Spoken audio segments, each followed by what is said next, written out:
Kraken. The legendary kraken IPA/KRKN/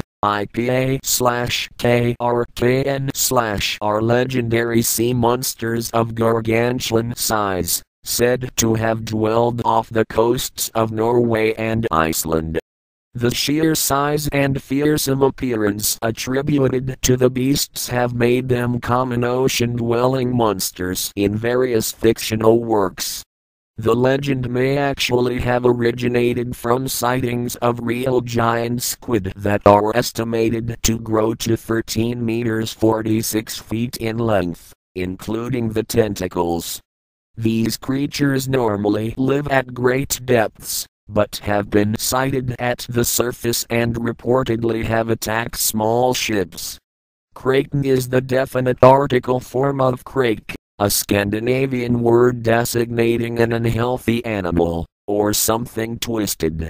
In modern German, krake plural kraken means octopus, but can also refer to the legendary kraken 1999. These huge, many-armed creatures would attack a ship by wrapping their arms around the hull and capsizing it, resulting in the crew drowning or being eaten by the monster. Tales of a huge sea creatures with many arms, heads or horns have existed from ancient times. The Greek legend of the Scylla, a monster with 6 heads that Odysseus must sail past during his travels, is an example of this tradition. In 1555 Olaus Magnus wrote of a sea creature with sharp and long horns round about, like a tree root up by the roots. They are 10 or 12 cubits long, very black, and with huge eyes. History. Although the name kraken never appears in the Norse sagas, there are similar sea monsters, the Hafgutha and Lyngbakra, both described in Ravarod's saga and the Norwegian text from c. 1250, Konungsskogstj. Carolus Linnæus included kraken as cephalopods with the scientific name Microcosmus in the first edition of his Systema Naturae 1735, a taxonomic classification of living organisms, but excluded the animal in later editions. Kraken were also extensively described by Erik Pontoppidan, Bishop of Bergen, in his Natural History of Norway Copenhagen, 1750-3. Early accounts, including Pontoppidan's, describe the kraken as an animal the size of a floating island whose real danger, for sailors, was not the creature itself, but the whirlpool it created, after quickly descending back into the ocean. However, Pontoppidan also described the destructive potential of the giant beast. It is said that, if it grabbed the largest warship, it could manage to pull it down to the bottom of the ocean. S.J. Gren, 1980. Kraken were always distinct from sea serpents, also common in Scandinavian lore. Jærmungamdra, for instance. A representative early description is given by the Swede Jacob Wallenberg in his book Min son P. Galligan, my son, on the galley from 1781.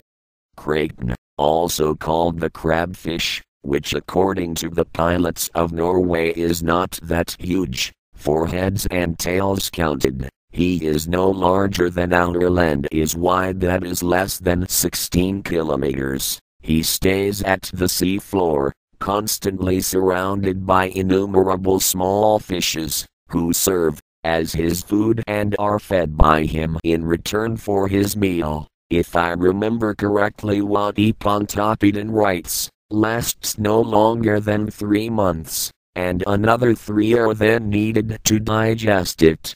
His excrements nurture in the following an army of lesser fish, and for this reason, fishermen plumb after his resting place. Gradually, kraken ascends to the surface, and when he is at 10 to 12 fathoms, the boats had better move out of his vicinity, as he will shortly thereafter burst up, like a floating island, spurting water from his dreadful nostrils and making ring waves around him, which can reach many miles.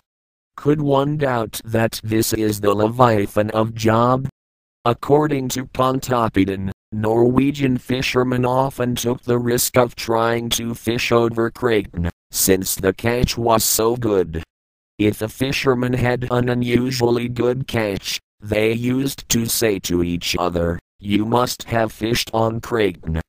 Pontoppidan also claimed that the monster was sometimes mistaken for an island, and that some maps that included islands that were only sometimes visible were actually indicating kraken. Pontoppidan also proposed that a young specimen of the monster once died and was washed ashore at Alstehogbengt S.J. Gren, 1980. Since the late 18th century, kraken have been depicted in a number of ways, primarily as large octopus-like creatures, and it has often been alleged that Pontoppidan's kraken might have been based on sailors' observations of the giant squid. In the earliest descriptions, however, the creatures were more crab-like than octopus-like, and generally possessed traits that are associated with large whales rather than with giant squid. Some traits of kraken resemble undersea volcanic activity occurring in the Iceland region, including bubbles of water, sudden, dangerous currents, and appearance of new islets. In 1802, the French malacologist Pierre Denis de Montfort recognized the existence of two kinds of giant octopus in Histoire naturelle générale, particularly de molluscs, an encyclopedic description of molluscs. Montfort claimed that the first type, the kraken octopus, had been described by Norwegian sailors and American whalers, as well as ancient writers such as Pliny the Elder. The much larger second type, the colossal octopus cibolo, was reported to have attacked a sailing vessel from St. Malo, off the coast of Angola. The kraken by Tennyson below the thunders of the upper deep, far far beneath in the abysmal sea, his ancient, dreamless, uninvaded sleep. The kraken sleepeth, faintest sunlights flee about his shadowy sides, above him swell huge sponges of millennial growth and height, and far away into the sickly light, from many a wondrous grot and secret cell unnumbered and enormous polypi winnow with giant arms the slumbering green. There hath he lain for ages, and will lie battening upon huge sea worms in his sleep, until the latter fire shall heat the deep, then once by man and angels to be seen, in roaring he shall rise and on the surface die. Montfort later dared more sensational claims. He proposed that 10 British warships that had mysteriously disappeared one night in 1782 must have been attacked and sunk by giant octopuses. Unfortunately for Montfort, the British knew what had happened to the ships, resulting in a disgraceful revelation for Montfort.